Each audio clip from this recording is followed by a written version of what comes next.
नमस्ते दोस्तों, आप सबका एक बार फिर से स्वागत है आपके अपने YouTube चैनल सत्य सनातन में।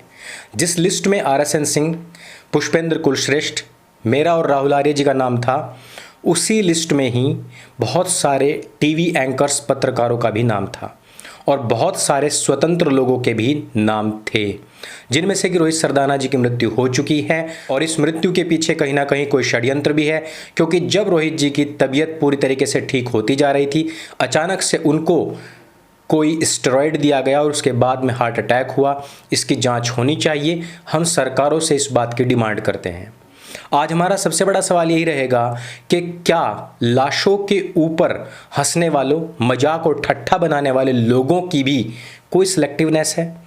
आज ही शहाबुद्दीन की मृत्यु हुई है। कोरोना से तड़प तड़प कर इस व्यक्ति की मौत हुई और शहाबुद्दीन एक आतंकवादी था। बहुत सारी धाराओं में वो लंबित था, जेल गया था। यहाँ तक कि चंदा बाबू नाम के एक व्यक्ति के 3 बेटों को तेजाब से नहलाकर उनके टुकड़े टुकड़े करके नमक की बोरियों में भरकर फेंकवा दिया गया था। चश्मदीद गवाह उनके अंतिम बचे हुए लड़के राजीव रोशन को गोलियां मरवा दी थी, वो भी शादी के 18वें ही दिन। इतनी निर्मम हत्याकांड के बावजूद आज तक किसी मुसलमान ने ना ही तो शहाबुद्दीन के खिलाफ कोई फतवा निकाला, ना उसके सिर पर कोई इनाम निकाला, और ना ही उन्होंने कहा कि रमज़ान के महीने तक भी जिस व्यक्ति ने नहीं बख्शे पाप करने से, ऐसे व्यक्ति ने इस्लाम का नाम बदनाम किया है, उसने हमारे रसूल को नीचा दिखाने का प्रयास किया है, इसके नाम पर फतवा निकाला जाए और इसको इस्लाम से बर्खास्त किया जाए। कभी भी किसी मुसलमान ने उसके खिलाफ एक उंगली तक नहीं उठाई। दोस्तों, आपको मैंने पहले ही बताया था कि इस्लाम की गुस्ताखी क्या है, नबी की या अल्लाह की गुस्ताखी क्या है। पाकिस्तान में 2 नन थी। एक नन ने अलमारी का दरवाज़ा खोला। अलमारी के दरवाजे पर एक स्टिकर था। स्टिकर पर छोटी सी एक कुरानी आयत लिखी हुई थी। वो स्टिकर झटके से उतर कर नीचे गिर गया। दूसरी नन ने झटपट उसको उठाया, अलमारी पर वापस चिपकाने की कोशिश की, लेकिन तब तक उसको मुसलमान देख चुके थे और उन्होंने उन दोनों नन की बेरहमी से पिटाई की थी और उनको ब्लास्फेमी में अंदर करवाने का पूरा प्रयास किया।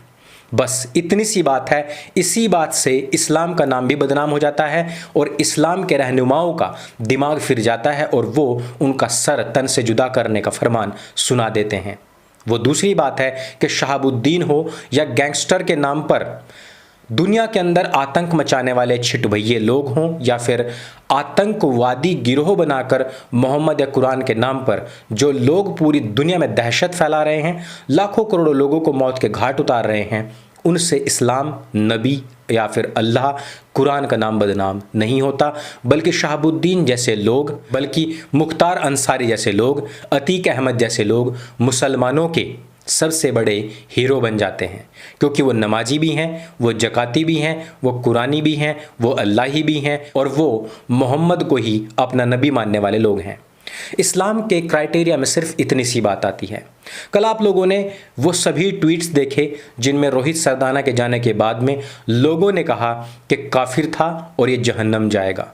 कुछ लोगों ने कहा मैं मिठाई बांटूंगा, तो किसी ने इस पर सिर्फ और सिर्फ मजाक, हंसी, ठट्ठा बनाने का कुत्सित प्रयास किया था। शहाबुद्दीन के मरने के बाद में शर्जील उस्मानी का कोई ट्वीट नहीं आया। शहाबुद्दीन के मरने के बाद में बिहार से ही संबंध रखने वाले रवीश कुमार का कोई पोस्ट नहीं आया। उसने कहीं पर नहीं लिखा कि इस्लाम का नाम बदनाम करने वाले शहाबुद्दीन, जिसने कि एक लाचार पिता के 3 बेटों को उसकी आंखों के सामने ही मारा, उस लाचार पिता को जिसको अपने 3 बेटों को कंधा देने के लिए मजबूर होना पड़ा, वो व्यक्ति जो न्याय की गुहार लगाते लगाते एक दिन मर गया, जिसकी खुद की बीवी भी न्याय की आस में जिसकी आंखें पथरा गई, वो मर गई थी, उसके लिए रवीश कुमार ने एक भी पोस्ट नहीं लिखा। आप सोचिए कि इन लोगों की दुश्मनी या फिर नफरत किसके प्रति है? क्या उन लोगों के प्रति है जो खून बहाते हैं, जो आतंक मचाते हैं, जो लोगों को तेजाब से नहला करके उनके टुकड़े टुकड़े कर नमक की बोरियों में भर देते हैं? क्या उनकी नफरत उन लोगों से है जो कृष्णानंद राय को बीच भरे राह 500 गोलियों से भून करके उनकी शिखा काट लेते हैं? क्या उनके प्रति जिन्होंने बिहार, उत्तर प्रदेश, बंगाल को जंगल राज बनाया? नहीं। उनकी उनके प्रति प्रीति है, क्योंकि उनके नाम में मोहम्मद आता है, क्योंकि वो मुसलमान हैं, क्योंकि वो लूट के माल में से ज़कात देते हैं, और क्योंकि वो कुरान को सर्वोपरि मानते हैं, और क्योंकि वो हिंदुओं से बेहद नफरत करते हैं। इसलिए वो मुसलमानों के हीरो ही माने जाते रहेंगे। शर्जील उस्मानी हो, स्वरा भास्कर हो, या फिर वो पत्रकारिता जगत के सभी लोग, या फिर ट्विटर, फेसबुक, इंस्टाग्राम जैसे प्लेटफॉर्म्स पर हिंदुओं से नफरत फैलाने वाले लोग, उनकी मौत पर जश्न मनाने वाले वो लोग इस बात पर कुछ नहीं बोलेंगे कि शहाबुद्दीन ने किस प्रकार हजारों लोगों को नर्क बना करके रखा था, बहन बेटियों के जीवन को नर्क बना करके रखा था। वो सिर्फ इस बात पर ही बोलेंगे कि रोहित सरदाना ने क्रॉस क्वेश्चन क्यों किया और रोहित सरदाना ने सवाल क्यों पूछा। दोस्तों, मुसलमानों का सबसे बड़ा मसीहा जाकिर नाइक, और जाकिर नाइक का पूरा काम धाम यह भारतवर्ष में देखने वाला एक व्यक्ति, वो कहता है कि यदि रोहित सरदाना ने इस्लाम को मान लिया होता, मोहम्मद को पैगंबर मान लिया होता, तो वो आज ऐसे नहीं मरता। इन लोगों से मैं पूछना चाहता हूं कि शहाबुद्दीन हो या फिर ऑन एयर एक महिला को थप्पड़ों से मारने वाला हिंदू विरोधी व्यक्ति हो, या फिर वो मौलाना जो मरकज में शामिल हुए थे, ये सभी लोग भी कोविड से तड़प तड़प कर मरे हैं। अभी भी सैकड़ों मौतों में जो मुसलमान झेल रहे हैं, वो जिससे मर रहे हैं। वो रात दिन अल्लाह अल्लाह करते थे, कुरान पढ़ते थे, मोहम्मद को अपना पैगंबर मानते थे, वो लोग तड़प तड़प कर क्यों मर रहे हैं? और तड़प तड़प कर मरने की बात किसके लिए चल रही है? ये कमेंट में आप पढ़िए। कर्मफल के सिद्धांत की बात हो रही है। कर्मफल के सिद्धांत की बात किसके लिए है? आज तक इब्राहिमिकों के जितने भी नबी हुए, पैगंबर हुए, प्रॉफिट हुए, सभी के सभी तड़प तड़प कर मरे हैं। सभी की पूरी फैमिली अंत को प्राप्त हुई है, और वो भी निर्ममता के साथ में। क्या यही कर्मफल सिद्धांत उन नबियों, पैगंबरों, प्रॉफिट्स के ऊपर भी लागू होता है अथवा नहीं? वो नबी जिन्होंने कहा कि हम ही अल्लाह के या गॉड के भेजे हुए हैं, उनको भी तड़प तड़प कर मरना पड़ा। असामयिक मौत उन लोगों की भी हुई, और उनको देखने वाला तक कोई नहीं था। मोहम्मद अली जिन्ना मुसलमानों का सबसे बड़ा हीरो, तड़प तड़प कर मक्खियों से भिनक भिनक कर मरा था। क्या उसका भी कोई कर्मफल सिद्धांत था? ऐसा नहीं है कि मुसलमानों को ऊपर से प्रॉफिट के देवदूत अपने पालने में लेने आते हों। उन लोगों की भी तड़प तड़प कर ही मौत होती है। तो फिर ये नफरत क्यों और किस लिए? इस नफरत की वजह है एक किताब, जिस किताब में लिखा हुआ है कि काफिरों को कभी भी अल्लाह सद्बुद्धि नहीं देगा, और काफिरों को वो जहन्नम का ईंधन बनाएगा, जहन्नम में उनके पकोड़े तले जाएंगे, और उन लोगों को कभी भी वो हिदायत नहीं देगा।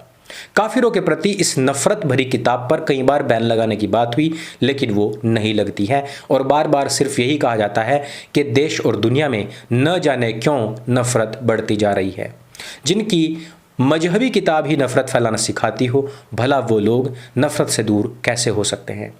अंत में एक बार फिर से मैं अपने सवाल को दोहराते हुए कि रविश कुमार, स्वरा भास्कर, या फिर सोशल मीडिया ट्रोल्स जो कल तक रोहित सरदाना जी की मृत्यु के बाद में, जो कि एक षड्यंत्र प्रतीत होती है, उसके बाद में जो हंसी ठाके लगा रहे थे, जो काफिरों को जहन्नम की आग बता रहे थे, उन लोगों का शहाबुद्दीन की मौत पर, एक गैंगस्टर, एक आतंकवादी और एक घनघोर हिंदू विरोधी व्यक्ति की मौत पर अभी तक एक भी ट्वीट, एक भी कमेंट, एक भी वीडियो या फिर एक भी हंसी का इमोजी क्यों नहीं आया?